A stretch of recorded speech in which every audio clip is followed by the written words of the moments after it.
Hello and welcome to a very special episode of the Computer Game Show. My name's David Turner, I'm here with Sean Bell. Yeah. Matt Murray. Hello. And James Farley. Hello. This is not a normal episode of Computer Game Show, this is a spoilercast for Episode 1, Series 2 of Life is Strange. Episode 1, Series 2? That's right, isn't it? Not Series 2, Episode 1. I don't think it matters, does it? I mean, I'm winging it. We haven't really practiced this. We don't know what we're doing. It's Series 2, it's Episode 1. It's like it's been a long time since those are both true. Podcast. I don't know. I would have said it the other way around. All right, well, maybe you should host then. Don't think it matters. Can we just move on? Thank you, James. Thank you. Oh, he's fiery. If you found us through looking for people talking about Life is Strange, hello. We're a weekly video game podcast. You could check us out on iTunes, the same place that you've downloaded this from. Check out our regular weekly podcast where we talk about games and we shout at each other basically for 2 hours a week. That's available. If you're a regular listener and just want to hear this podcast without playing the game, stop. Just don't do it because you're not going to understand half the stuff we're talking about. Go and play episode 1 of Life is Strange Season 2. Is that okay? No, that's the wrong way round again, isn't it, Sean? That's fine. So, No, I think that was correct that time. No, it was exactly the same as last time. Go and play it because we want you to experience our choices and compare them to your own rather than have the whole thing spoiled for you. We're going to go in depth, not only in the story, but the decisions we made and how that affected the game as we went on. Right. Where do we start? We start right at the very beginning. You open up the bloody game and it asks you a question. Did you sacrifice Arcadia Bay? Yes or no? So let's talk about that. I didn't sacrifice Arcadia Bay because that's insane. Yeah. Sean? Yeah, same. I can't wrap my head around what sort of maniac would. Matt? I did not sacrifice the entire town, no. No, I mean, that would only a crazy person would do that. James? Yeah. Well, did you sacrifice Arcadia Bay? I did, and I've explained... That's a surprise. Go on. No, there's good reasons. Is there reasons for murdering an entire town? The whole game was mate? about... No, okay. The whole game was about a relationship between two people and, and how special this relationship was. And you guys were just pretty happy. So no one else in the entire town of Arcadia Bay knew each other? Or were friends or partners? Special relationships there. I didn't know them. So it doesn't matter. So if you're listening to this and you've not met and got on with James Farley, watch out. He does not value your life. Okay? I said that I put in my notes here that this made me nervous for 2 reasons. First, that it will have an effect on the game. And secondly, I didn't want to answer incorrectly because the way it was worded, it was like... I think it was, did you sacrifice Arcadia Bay? And I was like, and then it said yes, no. And I mean, that sounds straightforward now, but at the time I was like, I don't want to get this wrong. I know what you mean, yeah. I stumbled for a second. Do you know what I mean? Yeah, I'll admit, I fully thought, hang on, I'm fairly sure I did, but I had to watch a bit of a recap for the end of Series 1 just to make sure. So I watched a little 5 minutes. You just stop in your tracks for half a second, don't you, before clicking that button? Yeah, because I knew it basically was going to change everything, so I didn't really want to fuck it up. I didn't do that because I could live with the consequences of what I did, and I was fine with it. I was so happy with the way that I murdered thousands of people. I was happy. I was happy with the fact that I was basically saying "screw you" to the whole thing and just saying, "No, I'm going to save somebody this time. I'm not save somebody as opposed to saving everyone else." I mean, I saved a lot of people. Saved a lot more people than you. I will say this though: what the one thing that does concern me about that at the start of the game is one that it's not reading your file save. Yeah, I was a bit worried, which is strange. And the second thing being that's the only decision that they might be bringing forward.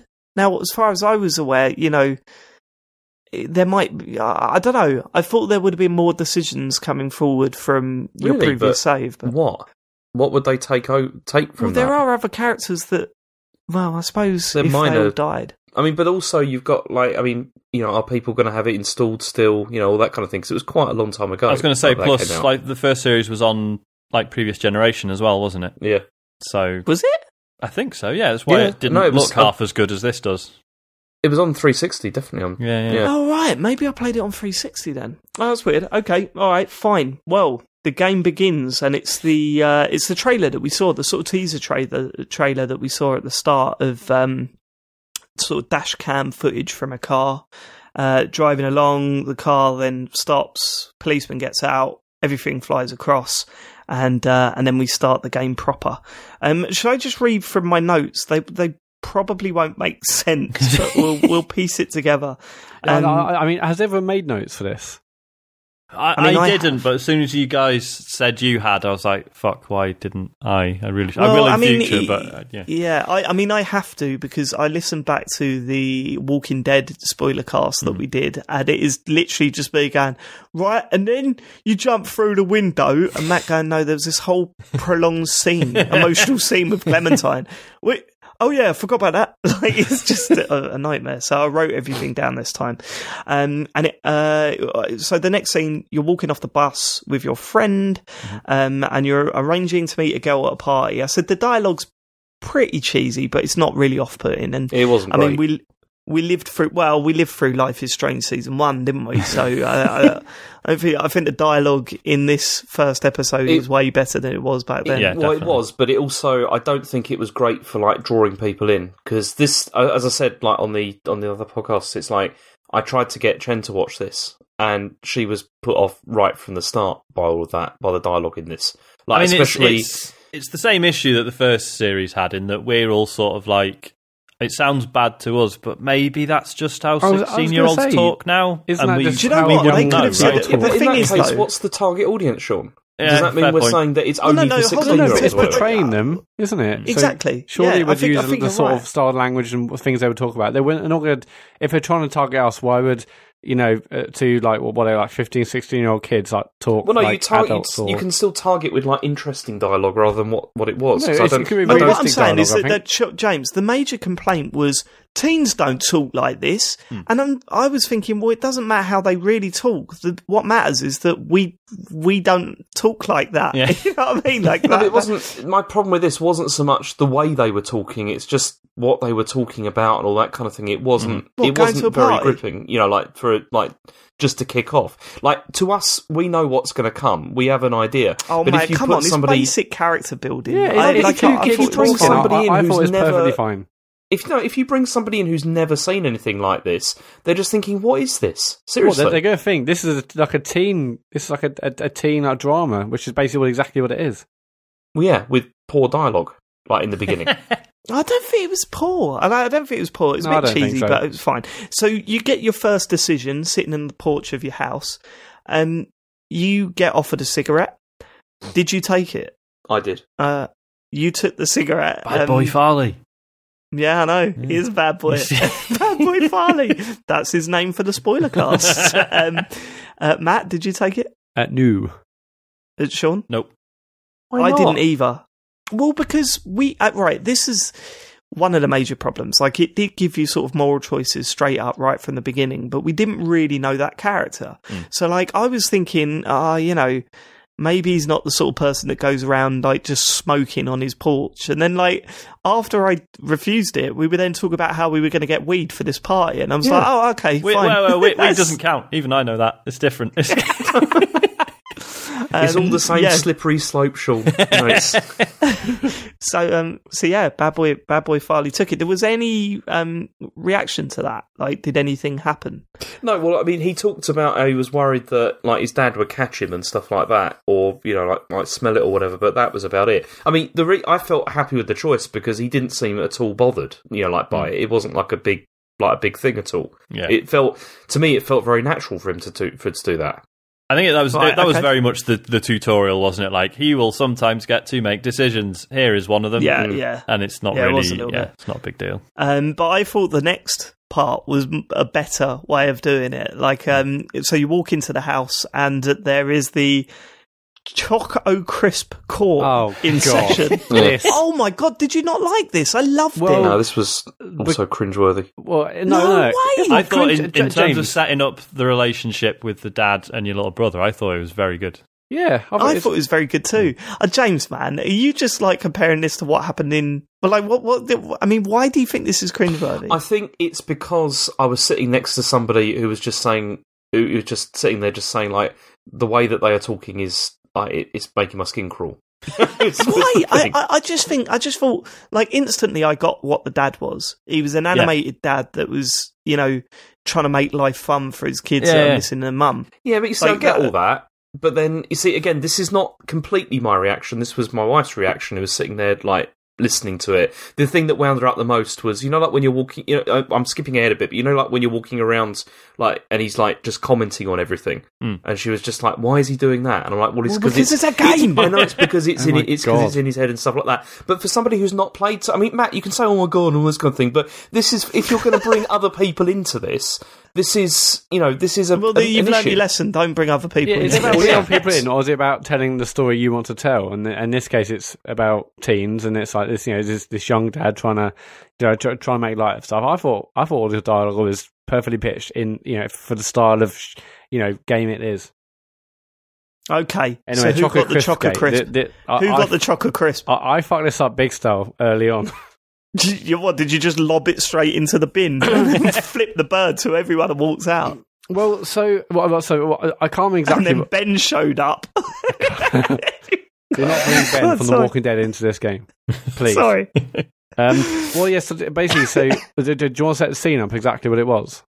Well, they're just in a court, and they both argue for why they should get the chocolate crisp, and you get to decide who gets it. And you can either choose your little brother Daniel, your dad, or keep it for yourself. Well, no, but that wasn't how it was written on screen. So it was so it was basically like, is it dad or is it thing? Or is it the little brother? And then there's another one which didn't say you're going to keep it yourself. Yeah. It didn't say that at all. It basically said, basically it's quite vague in what it said, like, you're both guilty or something, didn't it? So I thought... It was like neither. I instantly thought, well, he's going to keep it for himself then. So I thought maybe, I basically, if I chose that, he'd split it in two and they could both have some. Yeah. No way. I thought either that or no one gets anything. Yeah, I chose that, and then he ate it himself, and I felt like the worst person on earth. What were they doing? What happened when that happened? Did they just look at the dad you seemed surprised, the younger brother seemed devastated, and then you literally ate it in a second. There's a wrapper on the counter before you even realise what's happened, and I felt like the worst shit of all time. I also chose. What if the whole game rests on that decision? I felt I also chose the same as Matt because of that. I chose that as well, and like, James, did you too, Sean? I chose the same as Matt. Yeah. Okay. See, oh my God, you all ate it. Okay, but I thought I was going to be on my own there. Thank God all of us did. I was shocked by the reaction because I just thought it's just a fucking chocolate bar. Like, what's the big, like, why are they getting all like worked up about this? Because you just bowled in the house after smoking up on the porch and fucking reeking of Benson hedges. Rebel without a cause. Jesus. Just a bar of chocolate. I gave it to Daniel like a normal human being. I wish I had. The reason it's sort of bad, James, is that I did that and thought, oh no, this clearly isn't like, you know, a ridiculously wealthy family. And, you know, like a chocolate crisp, that's like a nice little treat. And I felt so bad. bit condescending, man. Sit down. I felt so bad straight away. What do you say there, James? This is bit condescending. It was a lovely little treat and I ate it and I felt really bad. Right, okay, sorry. It was a bit condescending. To these people, a chocolate bar is much like... That was a picture that's been painted. Okay. So then your Choco Crisp treat. Some people that couldn't afford like a 20 cents or whatever for a chocolate bar. That's basically what you're saying, Matt. You know, they weren't living in a mansion. A lovely little cheeky Choco Crisp would brighten someone's afternoon up. And instead, I ate it myself. See, I wasn't expecting, as Matt said... I suppose that boy having a chocolate crisp was when I bought my £1,500 4K HDR telly. It's, you know, it was a bit of a treat for myself. And after a tough day at school, after cheeky Benson, I was hungry and I ate it. I was also not expecting though for him to eat it. I thought it was just I don't know what I was expecting, but I wasn't expecting that. My God, I was screwed over by a dialogue choice there. Okay, so then you're given your first objective. You have to get ready for the party in the evening.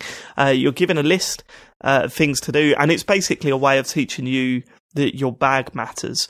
That pretty much everything, your bag's important. Yeah. You can see stuff that's in there. You can see how much money you've got. You use it. Apparently, I didn't notice this at the time, but apparently there's some sort of subtext stuff in there that appears in there that's worth checking out, and it does play along with the plot as well, because apparently when a moment of time has passed, your money does go down.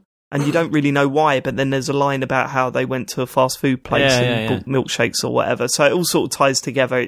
It's working as a bit of a narrative piece as well as being like an inventory thing. But yeah, so this is your introduction to that. You've been told to go and get drink money, some snacks and some other bits and bobs, blanket, and shit like that. So off you went around the house. Who went straight down to the garage? I was in the bedroom, I think, first, looking at other stuff. I went to the kitchen. Like, okay. You're right. Yeah, kitchen was the first room. Can we start with... Then let's talk about Daniel's bedroom first, because I don't know if anyone managed to get in there. I didn't. No. But there was this wonderful moment that instantly made me love Daniel. I knocked on the door and we had a bit of a discussion. I can't remember what the conversation was about, but then he shut the door. He told me to go away. I think he was preparing for something. He was working on that. And he was like, go away. And he shut the door.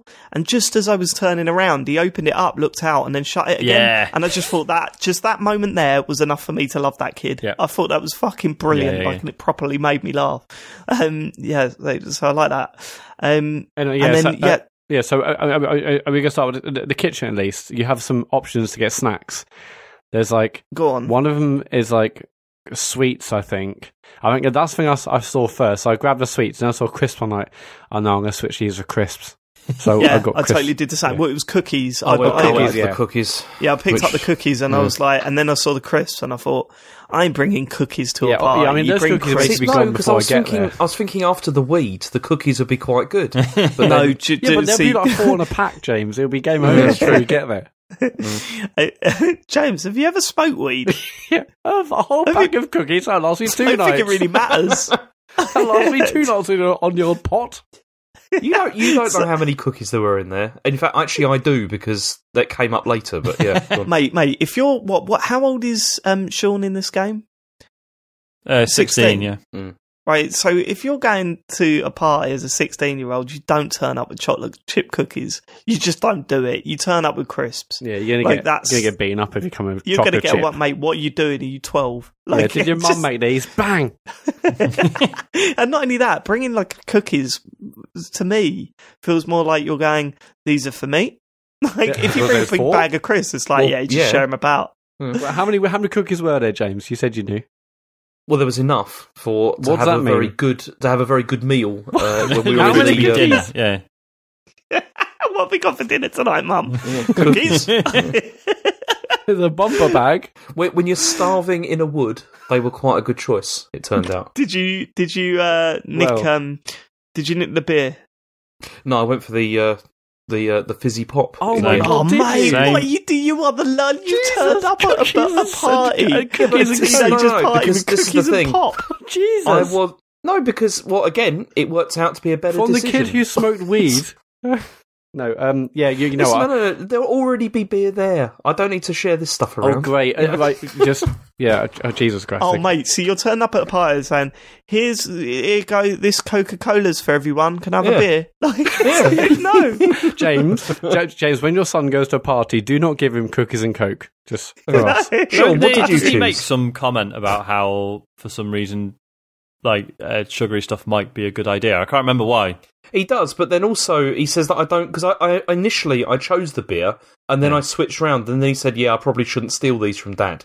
And then I felt good about that I hadn't stolen from my dad. Oh, mate, it's 4 beers. It'd be all right. Yeah, according to Matt, they're on they can't afford a bar of chocolate. That's a good point. That's a fucking good point. But no, I have never invited you to a party, James, ever. That's fine. I hate parties, so it's all right. Turn it up with some frumps. Okay. Sean, what did you nick the beer? No, I took the fizzy pop and the cookies, to mate. the pop. That's that's me. I'm right. Oh my God, you're both very, very lame teenagers. I mean, Dave, this may be a shock, but I did not go to many parties as a teenager. Not the first time you bought cookies and pop.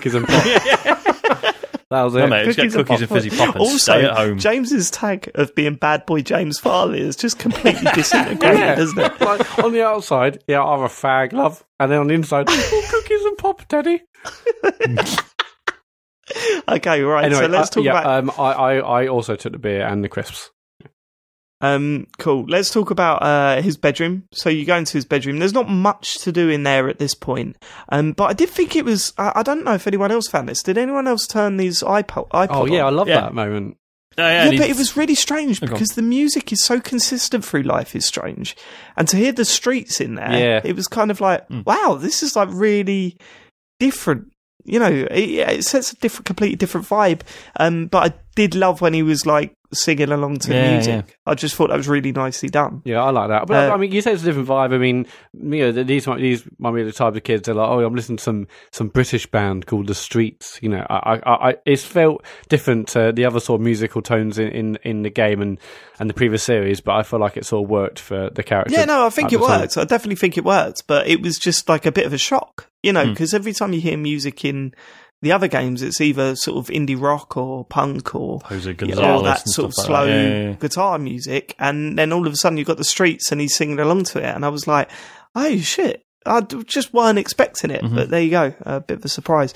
Not much to do at this point. Of course, the main scene while you're gathering stuff for the party was down in the basement or down in the garage with your dad. Just before we get to that, at this point, had any of you looked at his phone and checked for his messages and stuff? I did the computer thing. I did all that stuff. The computer thing in his room, I did that. Yeah. What was on the computer? What's that, James? What was on his computer? Well, there's a whole conversation you have with with Layla. Yeah, on Skype. They have like I did that afterwards. I did that right at the end. Oh, okay. Not in the beginning. Okay, we'll get to that. The messages were interesting. The messages, I love that. I went through and read every single one right back to the start of the message thread. Like it took a while, but it's just so nice to see the relationship between him and Layla and his dad, and his coach and stuff. I thought that's such a great way, and I'm not sure many other games I'd actually bothered to go through and read that much dialogue, but it just felt right, and it was really fantastic to see the relationship just over text. Well, it's funny because I read these messages after that scene with my dad in the garage, and I think that would have affected one of my choices down there had I read them before. But clearly it was okay. But I love the photo that him and Daniel, like his dad and Daniel, sent to him and stuff like that. And the conversations was pretty good. Yeah, it was all very nice stuff. Okay, let's get down to the garage. So, obviously, you're tasked with like helping your dad get the right tools, and stuff, and that's just all nonsense to give you something to do while these characters are interacting with each other. He asked me basically over the space of time to collect 4 different wrenches. I didn't get any of them right, and I didn't even eventually give him the correct one. I was going to say, he asks for one, doesn't he? Oh yeah. I went through 4 different ones, and by the end I still didn't give him the right one. You didn't give him the right one in the end? No, I was ran out of time, I guess. What did he say? He said, "Just fuck off, son." No, I can't remember what he said. But basically, I tried 4 different ones, and in the end, he said, I can't remember what he said. Going back to the messages with your dad, right? Because I've got a note here. I said, I liked the dad until I found out he was a Top Gear fan. Because he mentions Top Gear. It was 2016. It was all different back then. I was like, come on, mate. Right, okay. So, scene in the garage, helping dad get tools. Right, so he flat out asks you, like you ask him for money, and he flat out asks you, are you going to spend this money on beer and weed? Who lied? Who told the truth? I told the truth. So you told them that you were going to buy beer and weed? Yep. Well, no, I told the truth. I told them I was going to the pick and mix round the corner, which is what I fully intended to do. Sherbet dip dabs, Dad. Yeah, no, big fucking bag of Mao-Am, Dad. You told him beer and weed, Sean? Yeah, I told him the truth, yeah. And Matt? I told him Halloween stuff. Really? Right, okay, so let's get this out of the way. Another massive regret. I told the truth as well.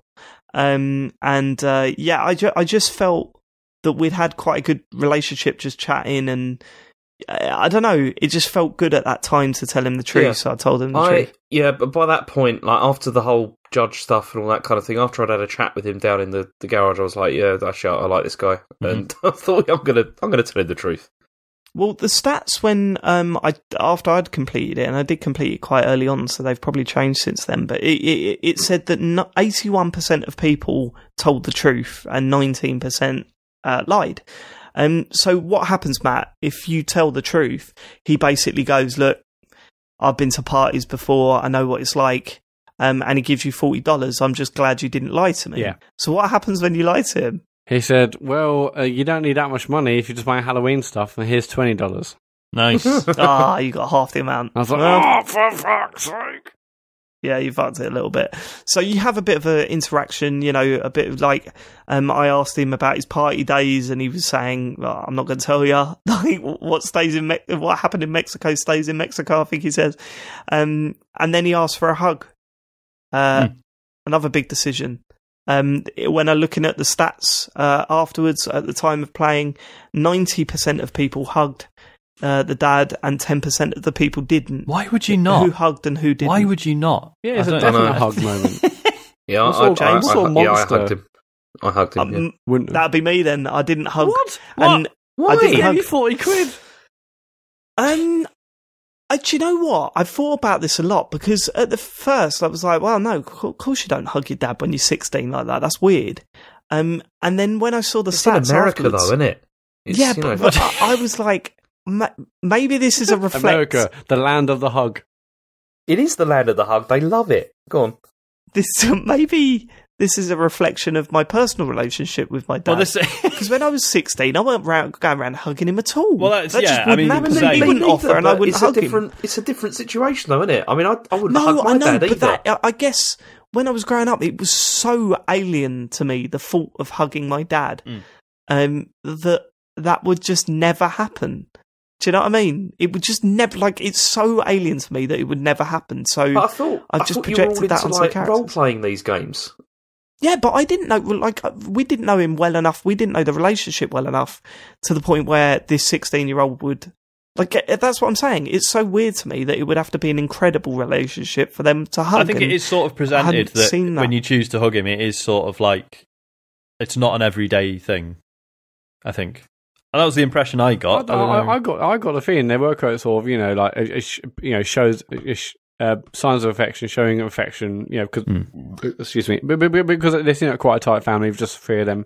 Yeah, so I thought it was like a nice everyday thing, and I wasn't going to turn that down. What I will say though, to you lot, is that I can't defend myself here. This is clearly some issues that I've got based on my upbringing, but also, I think you'll be happy to know that there's a moment later on in this game that makes me regret that decision so much that I actually had to pause the game for a bit and go, "Oh my fucking god!" But I'll get to that when it happens. I mean, you won't know this would happen, but it's probably the most powerful bit of the game for me. But yeah, no, fair dues. I was going to say, like, my relationship with my dad is probably about the same. Then, like, we hug now, but that was very much like since meeting like my in-laws, because they're they hug a lot, and that's something I've like forced my family into doing almost now. Too much. Yeah, it's a little bit excessive. But now, like, that's something I've now introduced to my family, like, since. So yeah, I mean, and things have changed with my dad as well. Yeah. Like we hug like when we say goodbye now, and we never did. But I mean, Jesus, from the age of about, I'd say 4 or 5 up until literally a couple of years ago, there was no hugging going on at all. Age 5? Come on. Yeah, probably about 4 or 5. You're like, fuck off, Dad. Probably about we didn't do that either. I'm going to fucking school, mate. And it still hasn't changed. Like, I still wouldn't do that, I don't think. And it's even weirder with like Jen's side of the family because they really don't do that. Did I ever tell you what happened to her when she first came to the UK? No. I can't remember. Well, we were leaving Shanghai and we were just about to come back, and then should I tell this? No, it's fine. So who are you asking? Who are you talking to? Talking to his own conscience. I think it's okay. You made Chen sit next to you and watch Life is Strange. Are you now here? making her sit next to you and listen to you talk about it? Can I? Okay. No, she was like, because this was the first time that she was like leaving to like move to like another country to like be gone for like a long time from her parents. Yeah. And she tried to give her dad a hug, and he pushed her away and said, "What's wrong with you?" God. which was interesting. That's horrendous. Well, no, I mean, that just sounds like my upbringing. That's exactly the same for me. Right, okay. So totally regret doing that, but I'll get to that when we get there. Right, sorry, because I'm just going back a little bit. My note actually says, seen in the garage helping Dad get the tools. He flat out asked me if I was buying weed and drink with the money I asked for. I know it's stupid, but I admitted it. Holy fuck, he gave it to me. Did you hug Dad? I didn't. That was that. Right, okay. What question, Daniel, or confront Brett? That's later on, right? Yeah. There's the money from the jar. That was the next thing. Go on, what was this? Well, this was whether you stole money from the jar. Like, you know, like, was the jar in the kitchen? The jar was like either in the kitchen or in the cupboard, because, there's a jar of money. I totally didn't steal money for that. No, I didn't. No, I didn't take the money. I didn't even see the jar. This was one that I only found out about on the results screen. Wasn't it a swear jar? Yeah, I think so. Yeah, something like that, yeah. If it's on the results screen, then I can confirm, because I don't think I did. But who knows at this point? Right, it says, you stole money from the jar. No, I didn't. You didn't take money from the jar. 72% of people didn't take money. 20% did. 8 people put some money in the jar. You can actually put money in the jar. I did not know that. But there you go. Right. So at this point, did you like go into the lounge and like walk, look at stuff in the lounge? Because at this point, already, like, I think with the discussion you had with your younger brother, he mentions Minecraft. Is it Lila? Is that her name? Was it Lila or Layla? I can't remember. Layla. So Lila already mentioned Skype. As that case, we've already got like 2 sort of licenses in the game, and his console is the Play box, which I thought was nice, obviously because it's like a multi-platform game. But I thought that was a nice little touch. So then I did the Skype conversation. And that's kind of, it's like a thing that it seems to keep doing. It certainly did this 2 or 3 times throughout this episode, where your character is sitting down and you look around you and you can interact with stuff to do. I don't remember much coming out of that Skype conversation. Before the Skype conversation, you obviously went back into the room. This wasn't a choice or anything, but did you guys put the music back on first, then start a Skype conversation? No, I didn't. No. Okay, I did. I was like, I'm going to get some music on before, to set the mood. And then she said, I love the music. So, or maybe that was before. Okay, whatever. Yeah, because in one conversation, she's like, love the music. And you're like, yeah, cool. Did you Skype her twice? Because I think first time she's like, go get stuff, and then you Skype her after and say, I've got the stuff. I'm very sure. Maybe I'm misremembering. I definitely only Skyped her once, I'm sure of it. Yeah, same here, because mine got broken up with the fight outside. You I had to rush off to look at my notes. So this was the first time I'd spoken to her, but it is after I got the stuff, and then I put the music on and said, yo. So anyway, just quickly before we get into the Skype stuff, when you go down to see your dad in the garage, did anyone find the stuff about your mum? Yeah. You didn't see any of it, but he just makes a vague comment about don't understand. There's a box of possessions. So I got the impression that Mum left of her own accord, right? Yeah. Because there seems to be a lot of resentment rather there. than So maybe that will come up later. But so anyway, the Skype conversation, as I say, I don't really remember much from it. I don't think much happened. I've got nothing in my notes. The only thing you can do is you can draw her if you want. I chose to draw her. You can play the lava lamp. Let's just get this out of the way, right? The drawing mechanic is not very good, right? So I don't really see the point, really. But. Yeah. There's sort of sketch stuff where you're looking up and then you're looking down at your pad.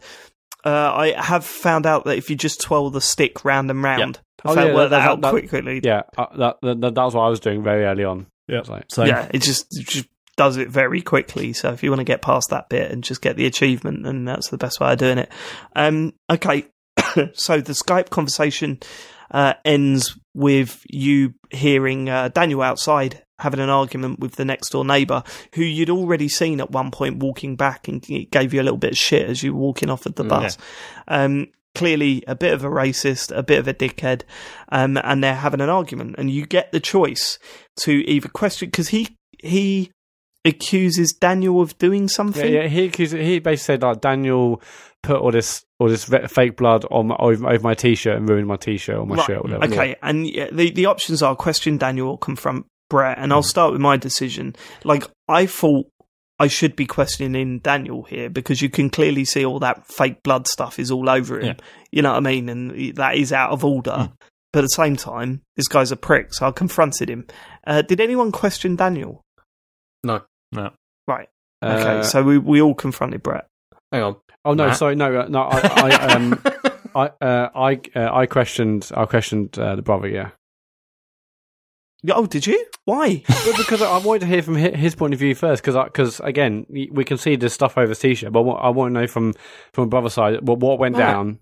But what did he do? The other guy was a racist prick. Like, he was just being horrible. Well, that's the thing. Like, again, like the options were like question brother. In my mind, it was like it wasn't like. In my mind, it wasn't him saying, "What did you do?" It was more like, "Are you okay? What happened?" In like a nice, older brother sort of. But what actually happened? Well, basically, he basically said, "Why did you do that?" For Christ's sake, Matt. You know what he's like, and like I've told you about your going out far out in the garden with your fake blood and stuff. So he sort of moaned it, but I didn't want him to moan it. Did Daniel turn around to Sean and go, "Sorry, Sean, I can't take you seriously with that bit of Choco Crisp that you still got on the corner of your mouth"? Yeah, but when he says question, I thought it was more like are you okay? Well, what happened? Rather than I can't believe you did that. So again, I felt a bit shortchanged by the dialogue choice. Okay. So then that leads to a series of events where there's a bit of a fight that happens. You say fight, and then kicks the shit out of the other kid. Yeah. Like, there is no ambiguity there. The thing is, I've missed all that out on my notes, and I've just put in capital letters, "What the actual fuck? What the fuck?" So the cop was insane then. No, that was a bit much, to be honest. I wrote down loads of notes. So, but yeah, so after like basically there's you question the brother and stuff. My notes were walked away. The neighbour commented on the mum, so I hit him. His head may have hit a stone when he landed. He doesn't look in good shape. A passing cop witnessed it, gets his gun out, tells the kids to raise their hands. Dad comes out, rushes out the house. There's shouting, dad's shot, doesn't look good.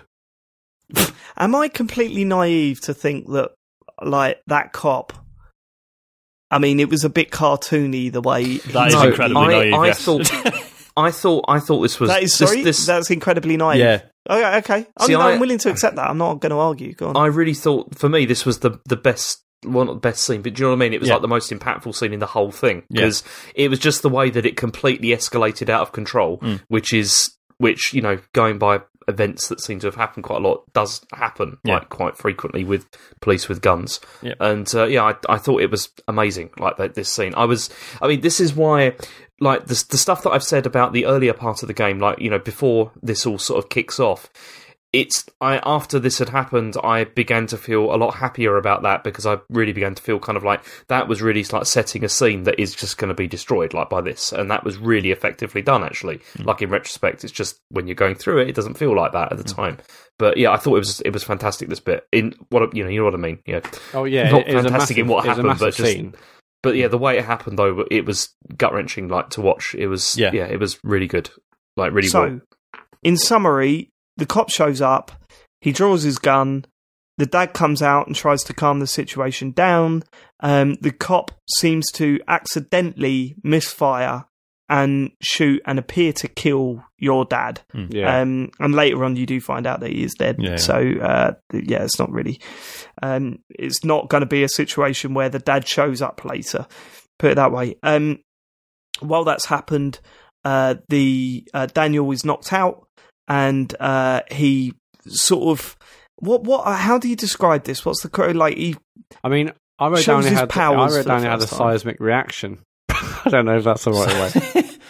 It's obviously Yeah, obviously Daniel sees his dad getting shot and just freaks out, and that's how his power manifests, doesn't he? So he just blasts. Can I say this now? Yeah. I think that Sean is well aware of Daniel's powers. Oh, what, even prior to this? Yes. Okay. Because at no point he didn't seem during very shocked, this did he? whole game, he didn't seem totally shocked shocked at what was going on. So I've got a feeling he's well aware of what's going That's on. the point. But yeah, so it seems that when Daniel gets angry, he can't control these powers, and boom, massive explosion. Daniel's knocked out, Sean grabs hold of him, you walk off, and the title appears. I thought it was an incredible way to start the game. I really enjoyed that opening half an hour, 45 minutes, and I was so up for playing more of this straight from there. It was I think it was incredibly well done. It was very, as James says, it seemed like it was going to be quite slow, and then boom, this thing happens. Everything's thrown up in the air, and all of a sudden you're walking down the road on your own with your brother. Your brother not quite knowing what the situation, what's taken place, and of course a lot of pressure on Sean, the player that the character that you're controlling. Suddenly you're put in this very sort of severe situation. And then it kind of just sort before of we go leans... there, yeah, I mean, I thought that scene was amazing. I wrote here, like, Dad looks dead, Daniel injured but okay, already have a lump in my throat, fuck, now I wish I'd packed the soda. I was like, the first thing was like, I packed the beer, you idiot. What? Why did that come to... Why did that matter? Oh, because I thought, we're on the run now, and I thought, oh shit, if I packed soda, could have both had a drink. Get hammered on the run. Is anything cooler than that? Oh, but then to be fair, you only had $20, didn't exactly, you? Yeah. We were loaded. All my decisions now, loaded. but at least I'd had like a lovely chocolate crisp, so I wasn't hungry. That's true. There's opportunity for that later, man. Yeah. Right, okay, so I mean, that brings us to our first decision. You're walking down the road, you find a parked car with the window open and a chocolate crisp on the dashboard. Can I just what stop do you do? there, though, before we get to that bit? Because this is another bit which really affected me, actually. Like, was when you're walking along the chocolate crisp? No, when you're just walking along and you're too. having that conversation with Daniel, and he doesn't know what's happened. Like, he clearly doesn't really know what's been going on. That was the most heartbreaking bit, I thought. And it's like, it was just felt so much like conversations that I've had, like, with my children, like, when you're just walking, and it's just, like, not nonsense conversations, but just, like, just regular conversation like that. And it was really, because you know what you know, and, like, he doesn't, and it's just heartbreaking. Like, it was so sad, because Sean was trying to make it be, like, an adventure, and basically try and be brave. Yeah, it's all that. Because we had that, like, recently, like, when, like, Jen had to go away, and then there was all this trouble we had, like, with our parents and all this kind of thing, and then I was like trying to think how I could explain this to to my children and everything, and it was like we went on walks and stuff like that, and I was like trying to figure out how to do it, and it's just it really hit home. That bit was basically, like, I was going to make a joke about how you also were in that situation when you packed the Switch when you were going to EGX and you didn't want to tell them about that, but then you went to really serious conversations, so I can't make that joke. Although technically I just did, so fuck you, James. Yeah. Right. Yeah, so Sean trying to make it seem like an adventure. Daniel saying Daniel didn't understand what happened, and like Sean was saying, like, at least I have to go to school now, and it's like, that whole thing was so heartbreaking. Yeah. And I thought, oh great, it's another child in peril story. And this sort of stuff affects me too much, and I was like, I was in bits at that point. I never saw it as a child in peril story. Because it's just like you've got to protect the younger brother. That's the thing. I didn't see it as child in peril, but it's the thing which I always not struggle with, but the thing I find the most difficult really with bringing up children is the fact of, like, they don't know what they don't know. If you sort of mean, and it's like what you it's can the tell them, naivety of children, and that always really touches me, because it's like, there's that feeling of like you just don't know, like what's you don't know how shit. So I think life can really be. Yeah. So I mean, this is maybe jumping ahead a bit. What I think the thing is going to be is that Daniel's got a superpower, right? He's not actually in any danger. I think the thing is going to be it's all about what he learns from you as his older brother. Well, this was a theory. I don't know if you heard the Eurogamer podcast about this. No, I didn't know. I think it was the Eurogamer podcast that picked up on this. They were saying that they think that there is going to be an ultimate decision at the end, as there always are in these sort of games, but you don't get to make it. Yeah. Daniel gets to make it. I think, and it's based on your actions. Yeah, I think that's very almost certainly going to happen because of something that happens at the end of this episode as well. Yes. There's total, and we'll get there. But there's also, there's that running every time you make a decision. There's a big wolf and a little wolf, and sometimes both of them are highlighted. Sometimes one of them's highlighted. Yeah. What's that about? And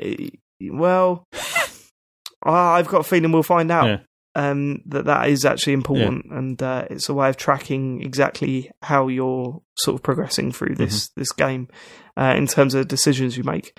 But anyway, Choco Crisp, car, who nicked it? I did. Yeah, I definitely did. James. Bloody hell. Oh, man. No, I went to like dad mode. Like this is it now. This is where these like child and peril stories, or whatever you want to describe these sort of stories where you're having to protect a younger one, like be it a relative or whatever. I would do whatever it takes. I don't care if it means like protecting that little one. And so yeah, definitely. Again, as I said, Matt, it's just as I've said, fucking bar of chocolate. And I also felt guilty about what I'd done earlier with the judge thing. So I thought this is a way I can get it back. James, can I just say this, right?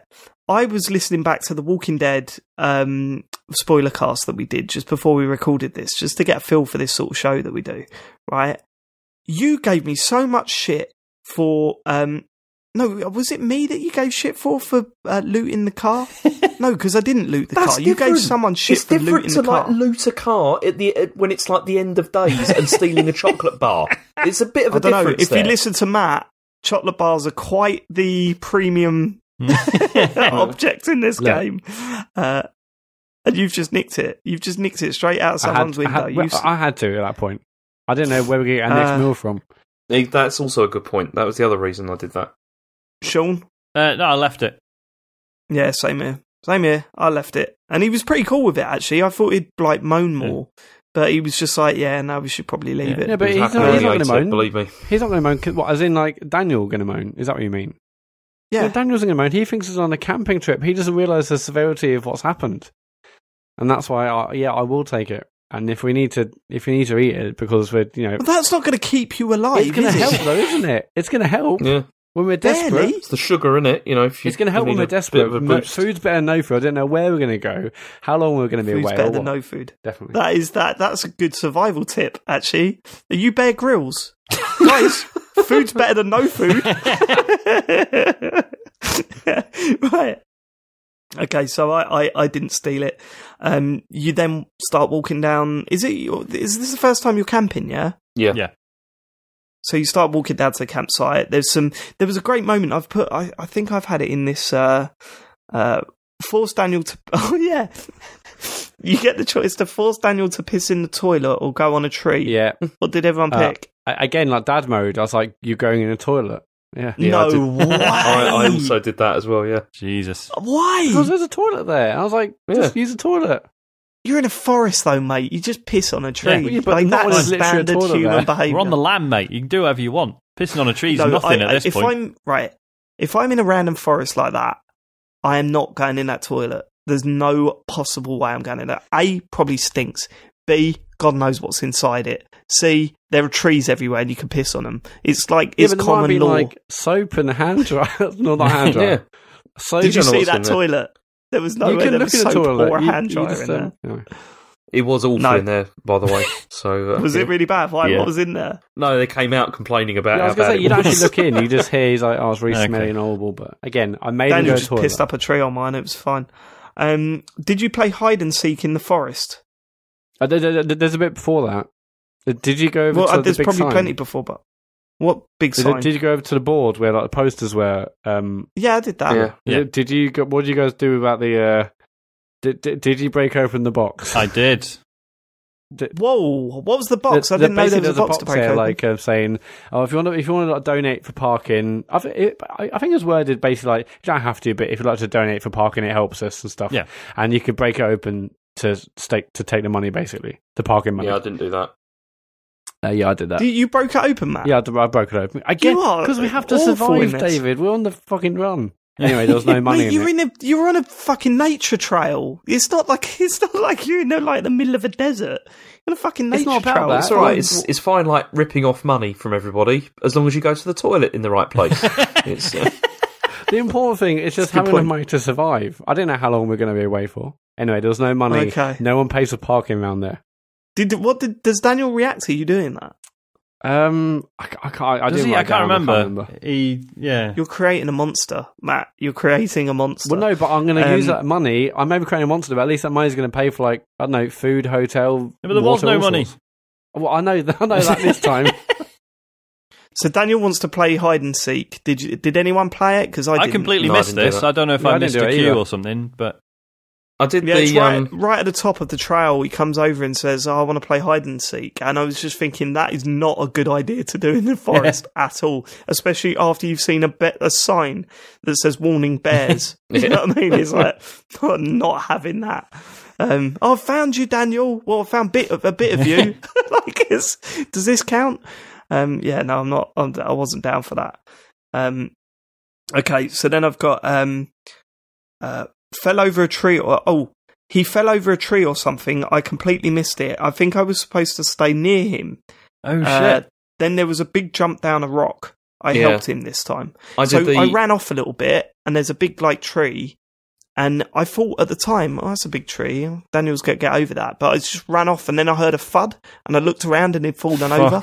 And I was like, "Oh shit! I should have been there." You should have been there, Sean? Yeah, no, it's one of the choices, isn't it? Because it's like Daniel fell and got dirty, or Daniel didn't fall in the woods. Well, in mine, he did fall and he did get dirty. Which one? The log? No, my one was jumping off that thing, and I thought I'd got him, but for some reason it didn't happen. You guys, what did you have this moment? I didn't let him wander off on his own. Yeah, sure. I kept him with me a lot. Yeah. So right, okay. So you must have helped him over the log and helped him down. Yeah. Well, I learnt my lesson at least. I learnt my lesson. I thought that was quite a clever trick because you're so used to not worrying about your companion in games that they'll just do what they got to do. And on this one, it was like a little nod saying, "No, you got to stick with Daniel. Like you can't just let him fuck off." Right, okay. Last of Us reference. Weird to hear while playing on the Xbox. Because they were talking about clickers. Oh yeah, I saw that. Yeah, that was nice. Sent Daniel to get firewood instead of guarding the base. Instantly regretted it. Yeah, I got him to build a fort. Yeah, same. Yeah, I was stupid there. I thought that'd be more fun. So why do you regret it? Did you just get shit wood or? No, nothing happened. But because I'm writing this as I'm playing it.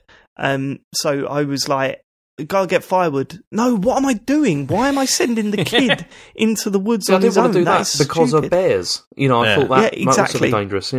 Yeah, no, I'm totally with you. I made the wrong decision, but it turned out to be all right in the end.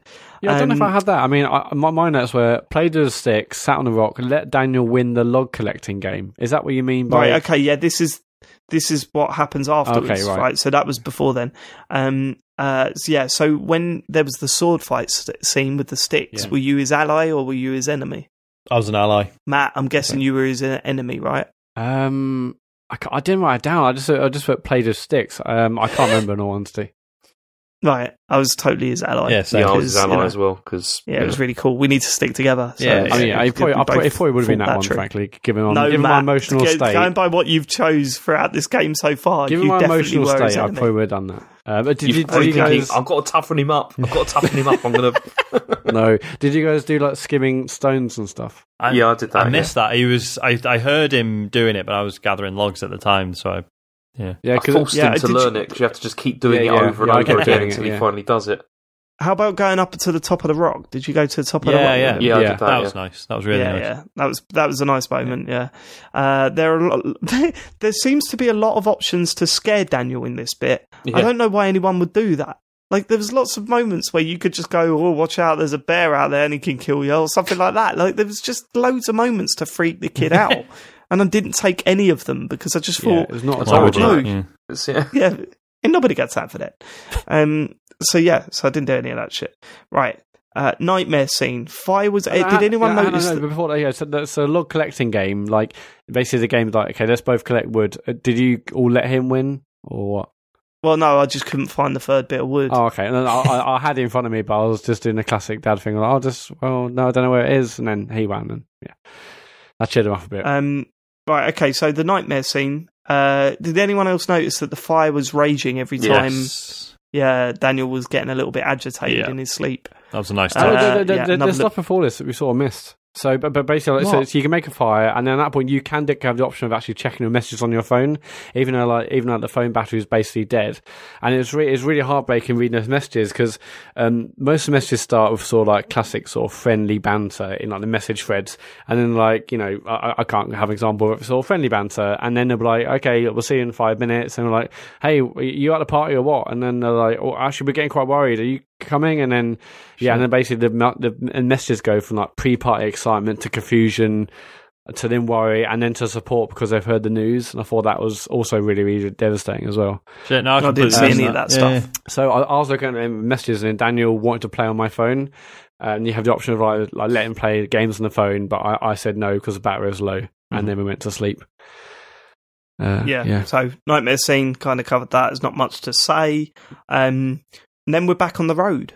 You come across a petrol station, and you get the opportunity to walk in. Obviously, you come across a newspaper with your faces on.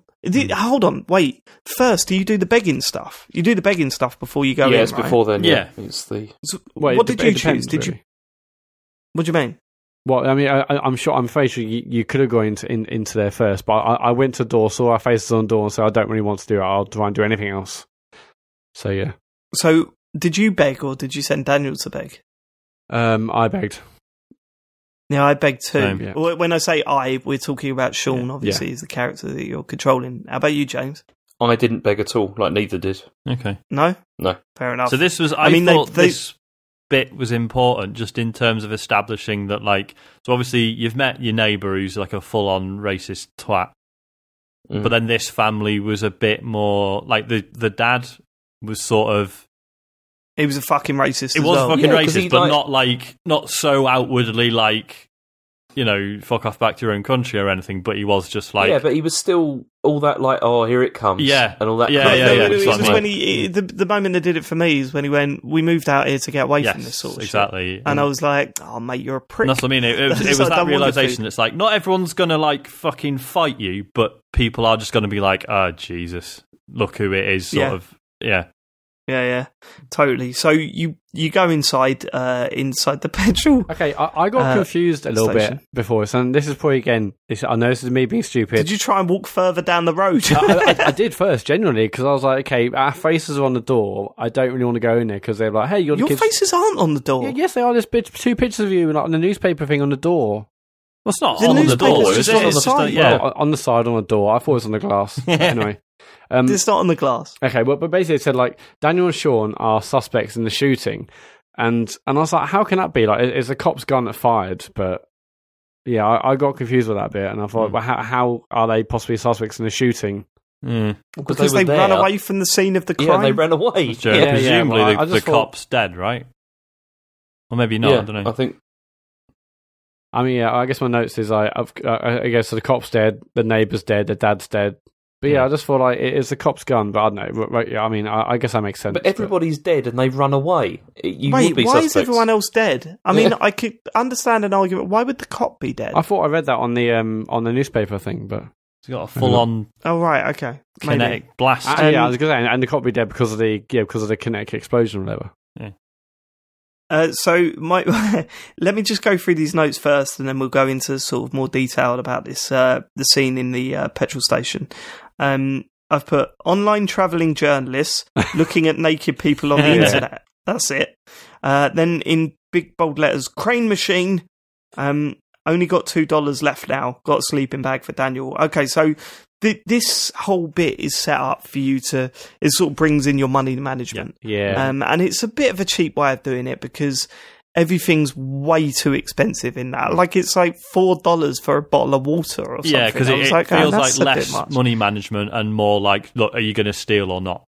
Basically, isn't it? And to be fair, I'd already been in the toilet outside. Brushed myself up, cleaned me and Daniel off, and then filled my bottle of water. Yeah, I did that as well. Bottle up with water and stuff.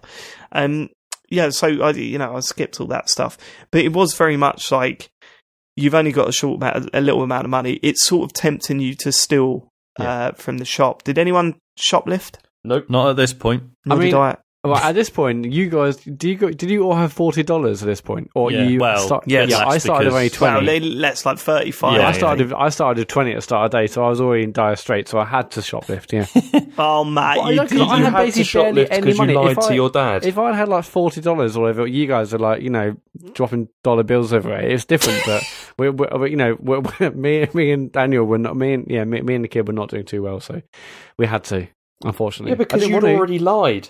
Like you lied to your dad, and that's why you ended up with $20. I know it's all backfired now. It's easy to. Anyway, I bought the bread. Did you use Daniel to distract the shopkeeper before you? No, stole? I didn't know as an option. I tried to like get that to work, but then it didn't work, and I thought, okay, I guess you can't. And then later I realised you could have done that. But anyway, regardless, you sit in the 19% of people that stole from the gas station. 19% of people stole from the gas station in that first bit. And the same percentage of people who had only $20 to their name.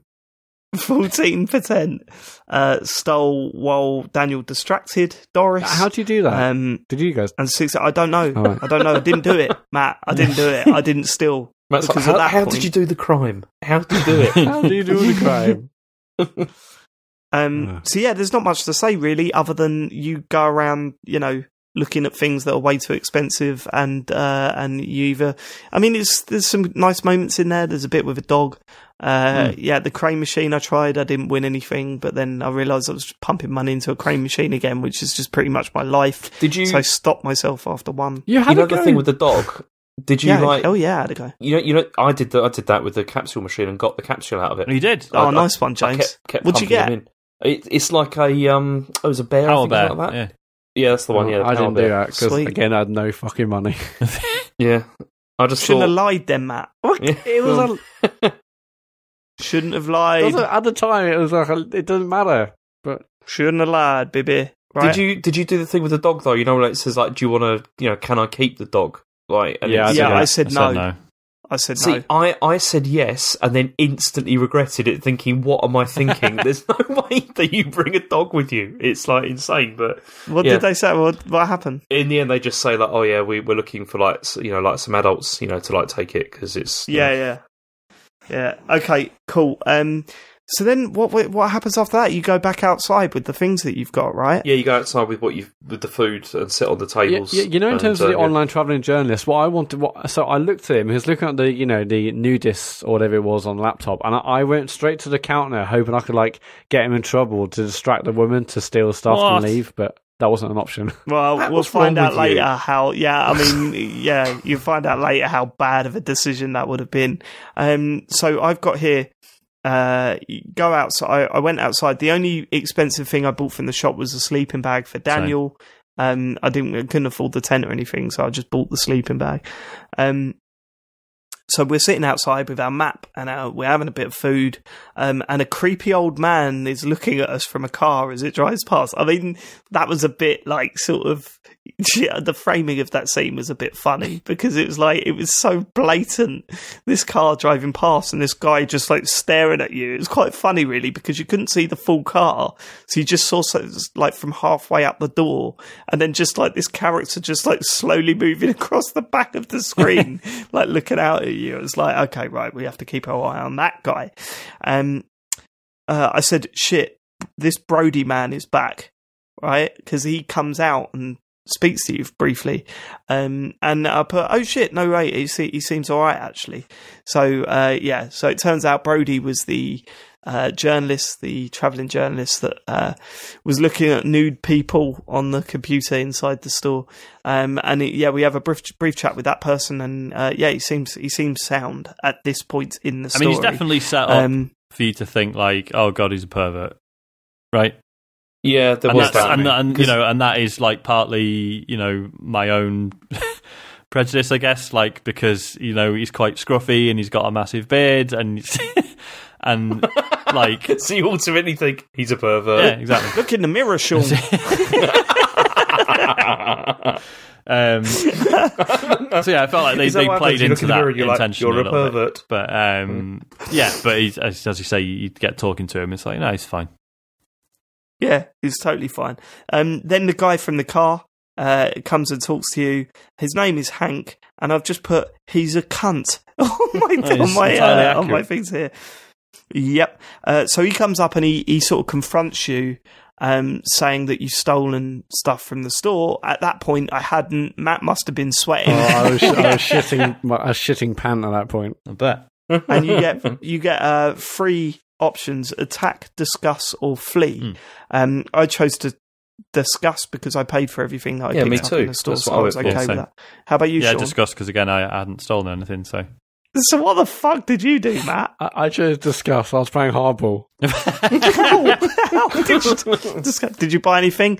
Well, yes, I did. I bought the bread. Just everything else ripped off. Well, just some water. I mean, no matter what happens, you end up in the back room of the shop, tied to the fucking radiator. It was insane. But again, I just constantly... This game is making me think that I'm so naive to the culture in America, especially at that time, that I'm just being an idiot. Yeah, exactly. I guess it's like it's a citizen's arrest, isn't it? I guess in many ways, and they're like, got to get these guys, Yeah, because he was like, I've seen your photo and all that kind of thing. I know what you've done. I didn't think it felt like out of place at all. But then when he did come in and boot Sean in the face, that did make me go, "Oh no, he is a complete." Well, yeah, I think because I thought making the most of it when he strong-armed him into the room. I thought he was already like that, so that also didn't feel weird. Okay. I mean, you mentioned you mentioned that time. We've not covered this yet, have we? So through looking at all the phone messages and stuff, you realise that this is all set not long after Donald Trump got voted in, right? It was just before. I think it was a few weeks before he was voted in. Okay. So it was at the heat of it, at its worst.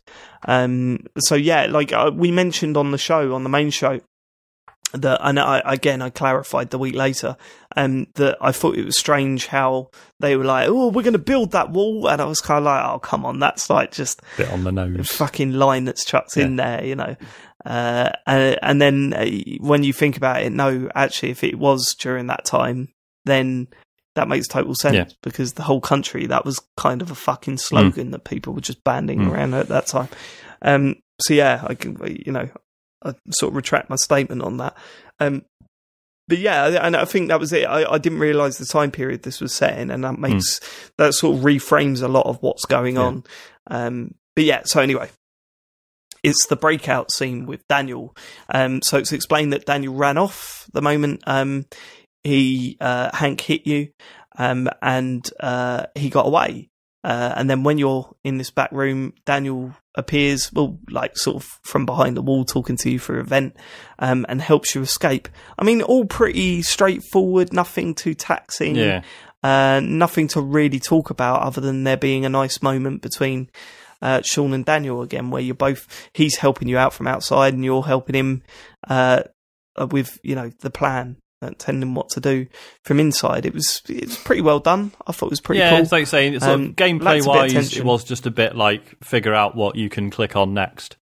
But yes, like you say, but it still felt pretty tense and, like you say, quite a nice moment when Daniel saves the day, and I thought it was alright. And then you can decide. I mean, is beating Hank up a choice? Yeah. So it is. Yeah. So you can. So Daniel gets shocked again, right? And does one of his little blasts, which knocks Hank over, but doesn't. I don't think it really hurts him. He's like a little bit stunned, and he gets back up. Doesn't he? No, does he get? No, sorry, no. He's just on the floor, isn't he? And he's lying down. Yeah. Isn't he? So basically, you get choice whether to jump him. Yeah. So you can choose whether to just run away or kick his teeth in and steal some stuff. So what did you do? Kicked his teeth in and stole some stuff.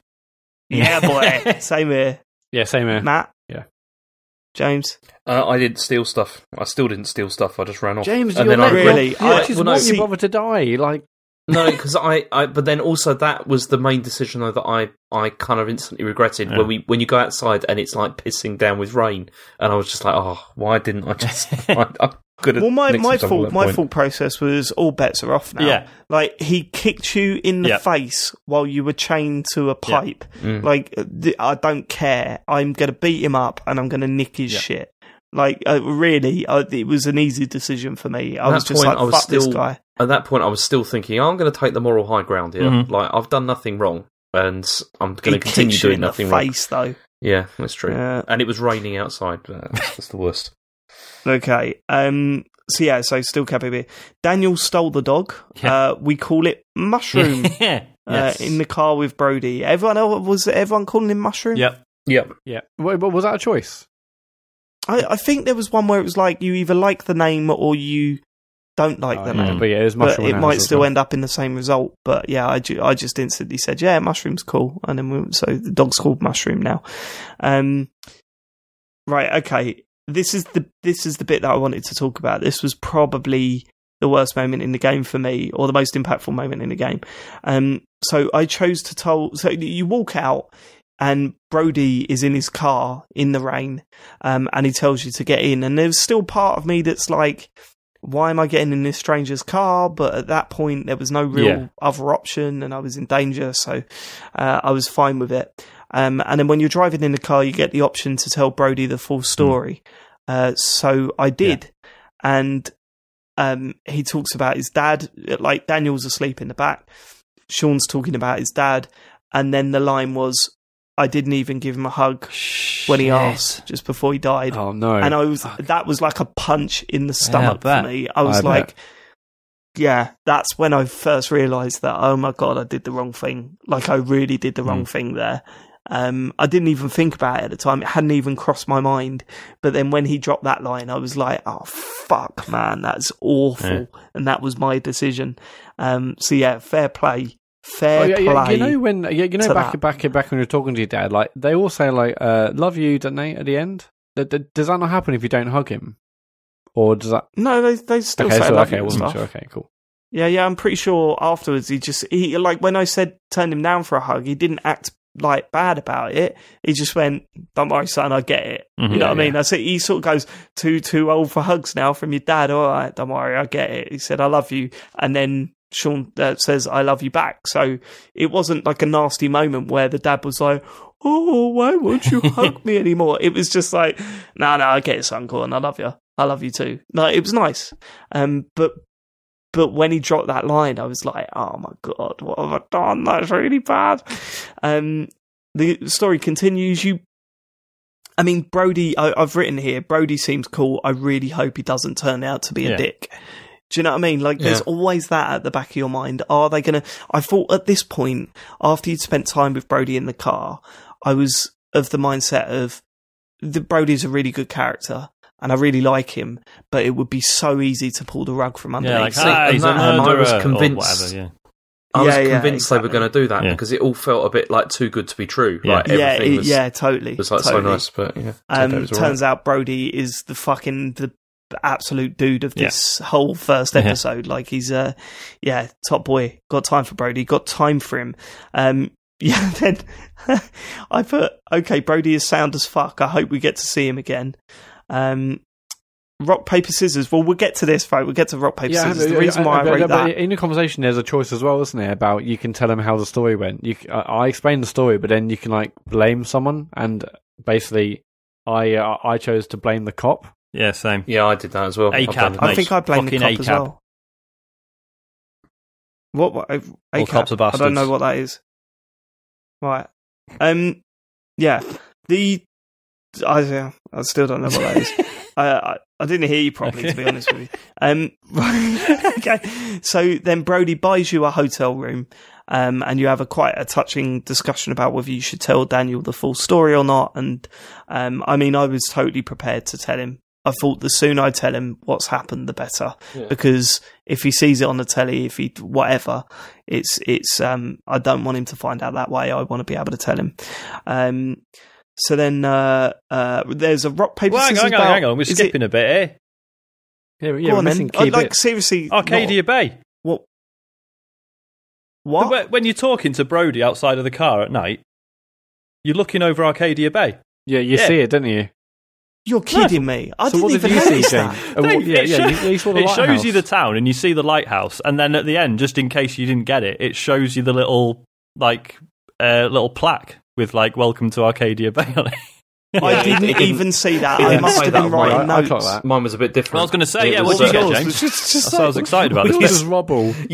Basically, you see the remains of Arcadia Bay, and then a commemorative plaque to say, like, in memory of the Arcadia Bay was here. That was What not- Yeah, Arcadia Bay destroyed by James Farley. James Farley wanting to save Chloe, Yeah, and then in brackets, who's actually dead now. Yeah, no, I totally missed it. I must have been writing notes. Sure. Yeah. So I probably looked down And at the my lighthouse was like, oh, Arcadia Bay. phone. Fuck. Oh, man, that would have been a great moment. Yeah, What I mean, the- it was a bit like, obviously part of me is like, is that it? Is that the only repercussions from it? Yeah. But I mean, That's it was all right. It's nice. That would have been pretty funny, though, if you did sacrifice Arcadia Bay and you looked over and it was just like rubble. James sitting there going, I stand by my decision. I didn't feel bad about it at I'd all. love it if Sean and Brody just went into like a 20-minute bit, just going like, what sort of dick would sacrifice this beautiful town? Brody's like, I just travel now because I lost my family because of Arcadia Bay. And, Yeah, you know. yeah. They were picking up body parts for months. Yeah. It was for James love. is like, it was all good. done for love. It was, Yeah, the rumour is it was done for love. Right. So the rock paper shotgun.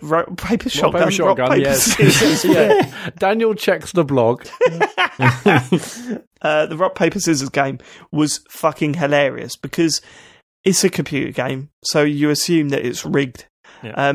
I found out very quickly that it's not, and it is just a random choice. Because the reason why this happened, right? I won the first round, and then we drew 5 times in a row. And I was just like, oh my god, how long is this going to go on for? And that was almost the same as mine, actually, I think. But so I won the first, then we drew 3 times in a row, and then he won. Imagine another 2 times. Like, See, it's just, I just lost immediately, so I carried on assuming that it was rigged, but yeah. So anyway, you go outside, you look at your phone, and you get the opportunity to call Lila or not call Lila. Yeah. Who called? Well, to be fair, like, so to set this up, Brody says, doesn't he, like, you need to chuck that phone away immediately. That he does, yeah. Yeah. So did anyone call? I did not. No. No. Okay, yeah, so I didn't either. I did. Oh, shit. Oh, Of course you did, Matt. Here we go. I mean, right, okay. So my thought process was, Brody told me not to call. There's cellular data flying about. I Yeah. don't want to give away my location. I mean, even turning the phone on The was a data mistake. flying about. Well, sorry, I listened to series 1 of Serial. So Yeah. that's The what's data coming into my flying head. about. Go on. What happened? Sure, were you about to say something? I was just saying that, like, even turning the phone on is potentially a mistake. But Yeah. Yes. Yeah. That's why I thought it was weird Gone. when he started charging it. Because I was like, what are you doing that for? It's like, Yeah. I can't use it. I mean, I did really That's- like the, when he turns it on and then just suddenly all those messages from her coming through, just being like, what the fuck? What's going on? Hope you're okay. And yeah. Matt turned it on. Like you're saying, even turning it on's a mistake. Matt's turned it on to play Fortnite.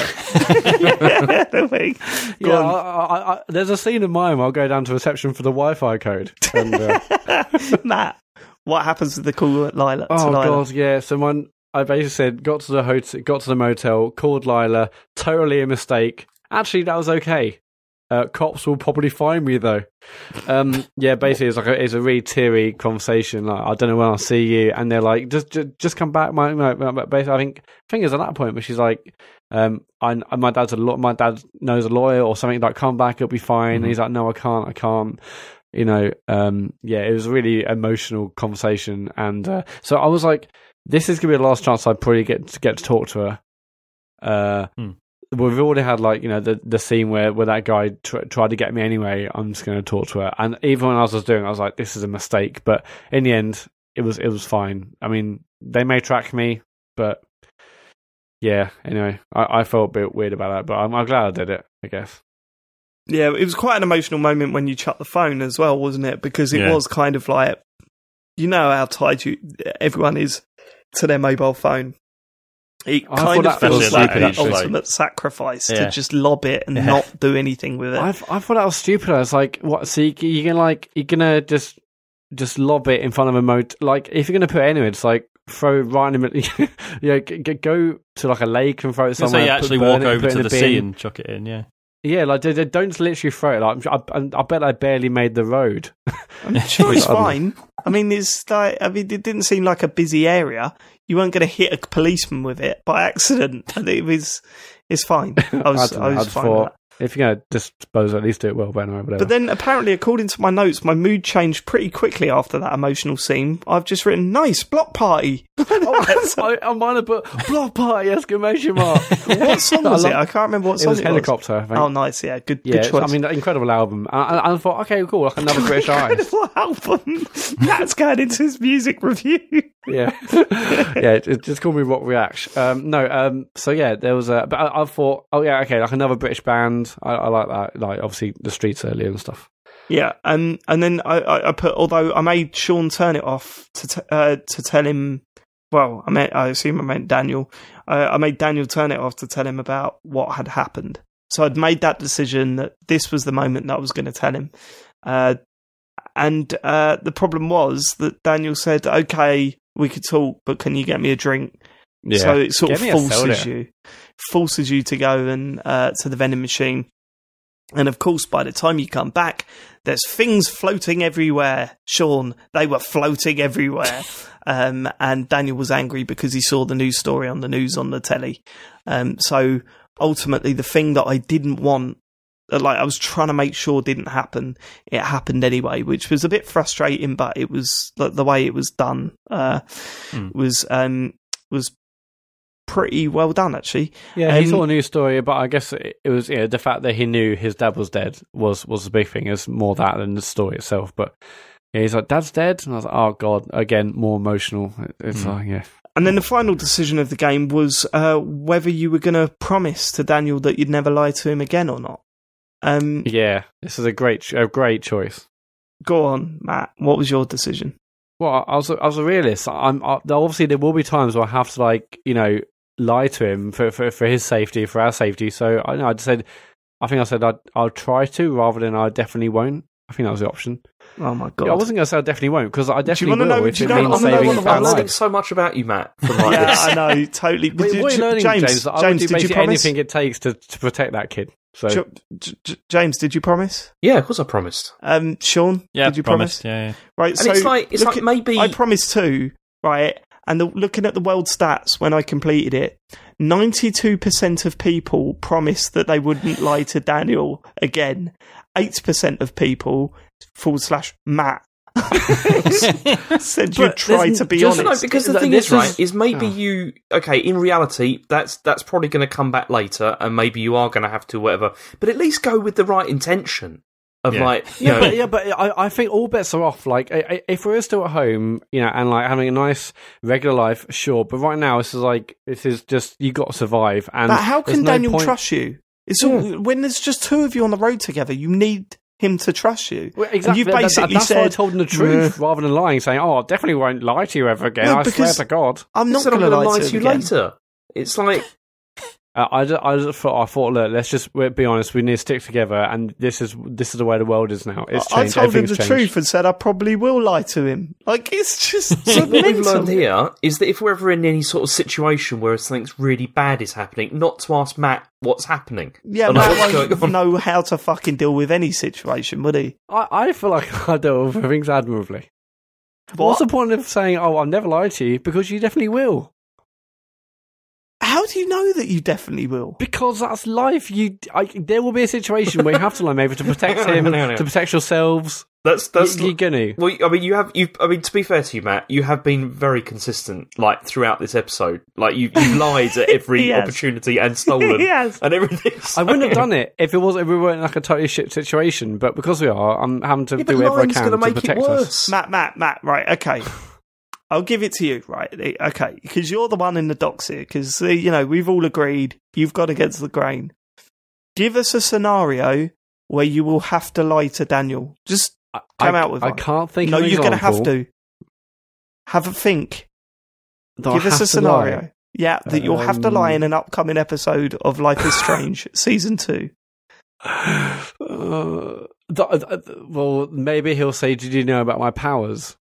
And you're like, and yeah, no. Well, that could be a question. I just feel like, yeah, no, it's good to lie about that. That's totally justified it. That's justified it. Did you know about my powers? No. Oh. Anyway, it's just I was being a realist at that point, and whatever. I'm happy. You were being a thief. You were being a liar. Whatever it takes to defend that kid, basically. You weren't saying that when you lied to your dad about what you were going to buy, use his money for. That was a little fib, which he's put on every single weekend just to get some money and to like see his mates. Like that was nothing. To get half the amount of money than anyone else. Oh God, this is life and death. God, and, I stand by my decision. Okay, all right, fine. So that was the end of the episode. I must say, I thought it was a fantastic first episode. In fact, actually, we know how good Life is Strange can be. And in terms of where all the episodes and all the time we've spent in this universe sits, I don't think it's one of the better ones. However, I will say, as a first episode, it does everything it needs to do perfectly. Yeah, it sets up the story brilliantly. It sets up the characters brilliantly. It offers various moral choice decisions, which is why we love these games so much. And I thought it was just right. It's got me excited for the next episode, and I can't wait to see where it's going to go. I'm interested in the characters. I'm interested in the story. There was part of me that's a little bit disappointed that it's missing that sort of high school drama that Life is Strange Series 1 and Before the Storm had. Do you know what I mean? Because it sort of had that before the incident, but then it felt like they had to be very serious very quickly given exactly. the it situation. Felt a lot more like the Series 1 of The Walking Dead than Life is Strange. So much Walking Dead vibes in this, yeah, very much so. And that was mainly because you're in peril so much, and the decisions that, I do kind of miss that high school drama stuff, because the way that the first season of The Walking Dead, the Life is Strange dealt with that was perfect. It had this intriguing supernatural murder mystery story, but ultimately it was this high school drama that sort of threaded it all together. And at the moment, this is just literally like a thriller film from the moment that the credit, like the title sequence had happened onwards. It was kind of like, it was more like a film rather than, say, one of those sort of TV dramas, which I know some people may prefer, but for me, I do think I'll miss that high school drama stuff. Yeah, I can see what you mean. I loved it. I think it was very, very long. It was much longer than any other episode I think I've actually experienced, but they had a lot to pack in, and I think they set up so well. But I guess the only thing I'm not disappointed in, but I don't know what outcome there's going to be other than just them two getting in obviously incredibly serious trouble given what's happened. There was no ambiguity, or maybe they can get off, or maybe they. I mean by get off, I mean maybe they will. I don't mean that. Oh, no, I mean, you use that phrase way too often. I know, I use it a lot, but it feels like there's no real chance of them coming away from this scot-free. Like that. Do you reckon? Because the whole point is they're trying to get to Mexico, right? Yeah. That'll work out. I guess that's the way. But they're still beyond the run in America. I don't know. That's the only sort of sad thing about it. I mean, hopefully I'll be proved wrong, or maybe things will happen. Obviously, things can happen. But yeah, that's the only thing right now. It's like, well, it just makes me feel that every episode is going to be crammed with characters that offer increased danger.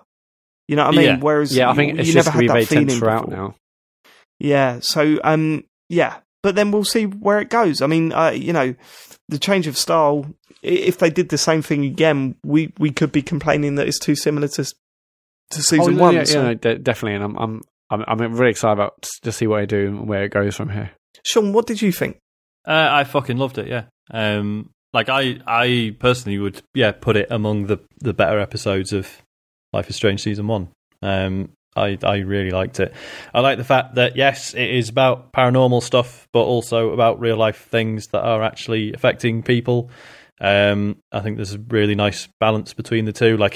they could have just written like a fucking superhero origin story, and like that is in there. But yeah, sort of a lot of relatable human stuff as well. And like I feel like I know what the objective is a lot more clearly than I did with season 1, because season 1 it was like you've had visions that there's a tornado, but then it's like, well, was that just a dream? I don't know. Like it wasn't really clear like where it was going really with season 1 initially, whereas I feel like this is like sets its stall out so much more clearly and effectively. Does, yeah. I mean, there's no doubt as an opening episode, it's way better than season 1's opening episode. Yeah, for sure. The thing, the major gut punch for me, which I think James alluded to, was right at the end. And now I don't know if there's a way of discovering this while you're still playing, but I only saw it on the results screen. Was that presumably because I chose to steal on multiple occasions, the results screen just mentioned that Daniel stole something from Brody. Yeah, and that's the point where I think that is that thing of like he's learning from you. Yeah, and because that is one of the because I noticed it on there. I was like, I didn't even know that was like a possibility, but it seems if you have been, let me just I just looked at my results screen. Yeah, so mine says basically Daniel stole something from Brody, and 100% of people. 100% of people. Wait. You hit Hank and stole the camping gear. You stole the gas station. You begged for food yourself. You didn't steal. So the very end, so there's like another screen or two. It was on the large page of results. See, on the last page of results, all I've got is you promised Daniel you won't lie to him. So no, there's another set of results which is all about Daniel. Holy fuck, shall I have a look? Because I've just looked, it says 3 of 6. On my last page, it's basically Daniel didn't get a Power Bear toy, and then it's Daniel stole from Brody, or he didn't steal anything. Yeah. Right. But that's really interesting, Sean. Yeah, I didn't think about that. Let's work this out live. Let's work this out live, because if he stole from Brody, I'm going to be fucking furious. But Sean, I guess your thought is that he did that, and obviously you can't affect that. Well, it's like you think he did that because of your action. Well, yeah, I think he observed me stealing and went like, "Oh, okay, if that's how we're doing things." Oh, that's. But I'm sure obviously he's misunderstood. It's like, no, I stole from this guy because he was a racist. So you might have heard a little bit of Paw Patrol then, which apparently is running on Nick Jr. close to midnight. Fucking hell. But I'm sure I've read somewhere where it says that this is that is the reason why that but you don't notice it during the thing. You don't notice it during the game. See, I'm wondering if when you're at the motel, you could like check his bag or something and maybe find something of Brody's. I don't know. Shit. But yeah, I just saw it on the result screen. I didn't know that was in the game. Fuck. Right, okay, I'm loading the game up now because I need to check this. Yeah. Because I don't think I stole. Oh, I fucking did in the shop, didn't I? I'm wondering if 1 is enough, because I did the shop after the guy turned out to be a horrible racist, and I did the parking money thing. Yeah, but you didn't steal at all, did you, James? I didn't know. So my one, it didn't. Was 0. He didn't steal from Brody. Yeah. Oh, right. Okay. Right. Oh shit! This is going to be. That must be it then. Yeah. I'm actually feeling quite tense. I really if you hope stole he anything, steal. David, it must be 100%, right? Or sorry, it must be the fact you did it. The 100% is like I beat up the guy and stole on the way out, and James didn't. So that maybe it is just that one action might be it. That'd be fucking well annoying. Right, here we go. Right, play episode options, So extra maybe choices. Here you go. Right, page 1, 2, 3, 4, 5, 6. Daniel didn't get a Power Bear toy. Right. Daniel stole something from Brody. Yeah. Shit. 62% of people he stole. 38 he didn't. That's really, really shit. Fuck. But, dude, I didn't twig that. That's great. Yeah. So I wonder if it's going to be like a different thing every episode. Do you know what I mean? Like a different something changes based on your actions. Different crime. Really, and then you sort of and every time you sort of think like, again, in the moment, you can find a way to justify it, and then when that turns out to be the thing that he learns, you're like, fuck. By the end of episode 2, Matt's Daniel is just like, is an accomplished liar. You know, yeah. Oh man, that's actually hit me quite hard. That one decision was enough to make him steal from the nicest guy in the game. Exactly. Good, innit? What a fucking game this is. Yeah. Brilliant. I think that's a good place to end it. Yeah. Mm-hmm. I hope you've enjoyed this spoiler cast. Sorry if it's a bit... I mean, if you've not, as I said at the start, if you've not played the game, then you won't understand half of what we're talking about. If you found us through just trying to find people talking about Life is Strange, then please subscribe to the feed, because we're going to do one for every episode, a week or two after they come out.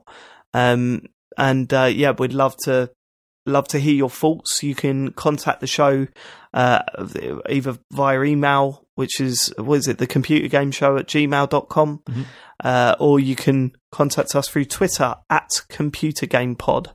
And we'd love to hear what you think of this episode. Please don't put spoilers up, because, it'd be nice to retweet and share what people think of this show, and we don't want to spoil it for people. Well, if you're not joining us next week for our usual show, then we'll see you for episode 2 of season 2 of Life is Strange. When is that? How long have they said? I don't know, because this is the other concerning thing. Is this going to be wrapped up by our Game of the Year show? Almost certainly probably not, is it? No. Yeah. Oh no, there's no chance. No, Shit. I wasn't even sure. I mean, I'm estimating hopefully November for episode 2, but they haven't confirmed anything. So who knows? Yeah. I guess we'll just wait. There's no way the whole series will be wrapped up this year. No way. Shame, because then it's probably not going to make it onto our lists. Yeah. No, it can't. Didn't stop us last year, though, did it? True. We'll catch you next episode, whenever that may be. Goodbye. Cheers. Goodbye. Goodbye.